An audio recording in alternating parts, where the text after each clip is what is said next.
Magandang araw po mga kabaka. Arnel Corpus po mula po dito sa Queensland, Australia. At ngayon po ay papakita po namin sa inyo itong steam flake sorghum. So dadalhin lang natin ito sa medyo maliwanag ng konti para may paliwanag po namin sa inyo ang tamang pag steam flake po ng sorghum.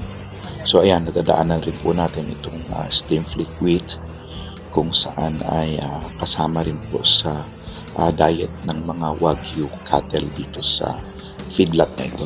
So mga kabaka, sa paggawa po ng steam flake sorghum, dahil sadyang matigas nga po itong grains na to, kailangan po ay itimper pa po to overnight, bababaran ng tubig at ginagamitan ng supaktan yung acid po na para mapenetrate po yung outer layer ng sorghum, and then ibababad po ito overnight. And then after nyan ay ilalagay siya sa kung tawagin natin na steam chest, ipapakita ko mamaya. And then lalagyan siya ng steam, no? So ayan, at ito nga po yung steam chest, yung parang silver na yan. Yan po ay dyan po lumulusot yung mga steam, and then yung blue po na yan po yung tinatawag nating tempering bean kung saan nakababad overnight. So, ganyan po mga kabaka ang process. Katulad yun ng sinabi ko, ito naman po yung wheat. Ang mahalaga po sa wheat, katulad din po ng sorghum, ay yung processing po niya. Dapat po ay hindi po siya nababasag kundi buo. Pero mahalaga po yung steam flaking density kung tawagin. Kailangan po kasi dito sa mga grains na to, tama po yung kapal.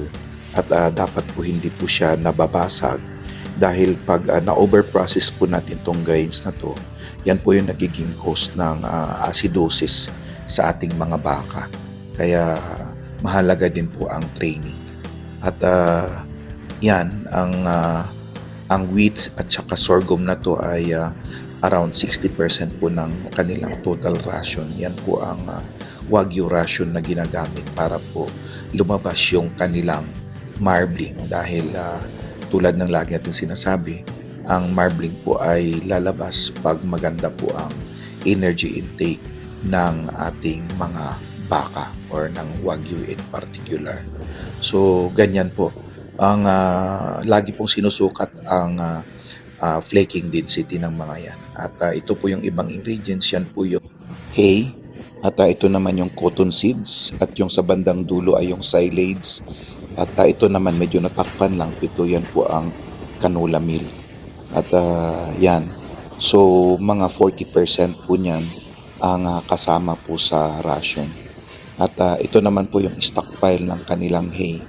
Dahil mahalaga po rito sa hay na makover. Dahil pag nabasa po ito ng ulan ay nagkakaroon po ng internal combustion. At ako nga po ay dito sa lugar na to nagkaroon ng bad experience kung saan noong summer of 2014 ay nasunog po yung aming hay dito sa farm na to dahil po sa nagkaroon ng internal combustion. At kaya ngayon ay binabalot na po nila ng wrapper itong mga hay na to para po hindi po mapasukan ng moisture.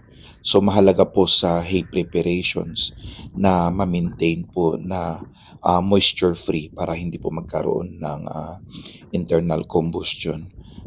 So ito po yung total setup nila. Yan po yung mula sa silo hanggang sa tempering bean, yung blue at saka yung steam flaking chest, and then roller sa ilalim. So sa muli, ito po muli si Kabakang Arnel Corpus at nawa po ay may natutunan uli kayo.